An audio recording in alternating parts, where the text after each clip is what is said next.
السلام عليكم، اهلا بيكم في فيديو جديد. لو انت اول مره بتشوف الفيديو ما تنساش تعمل اشتراك في القناه وتفعل الجرس عشان توصلك الفيديوهات اول باول. كمان ما تنساش تشارك الفيديو مع اصحابك لو عجبك الفيديو، وان شاء الله يعجبك الفيديو مقدما. فيديو النهارده هو فيديو بسيط جدا للناس اللي بتقابلها ضعف في مشكله الواي فاي، او الناس اللي بتكون مفيش اي امكانيه انها توصل لجهاز الكمبيوتر بتاعها غير واي فاي. بص، انا جايلك النهارده بحاجه انا عاملها عندي في البيت شخصيا. اللي قدامك دي انتنة واي فاي. انتنة الواي فاي دي ما هي الا بتحطها في الجهاز بتاعك اللي هو البي سي، او لو اي لابتوب مش بيدعم الواي فاي مثلا.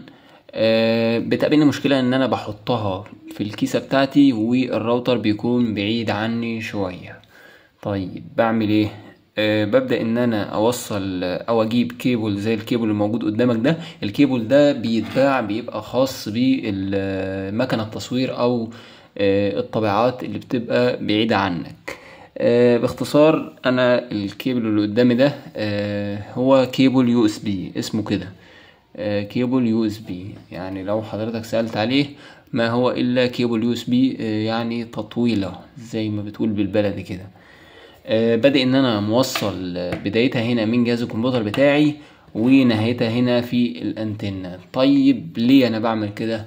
انا بقرب الانتنة من الراوتر بتاعي، بمعنى ان انا الكيسة بتاعتي او البي سي بتاعي في الارضية اهو.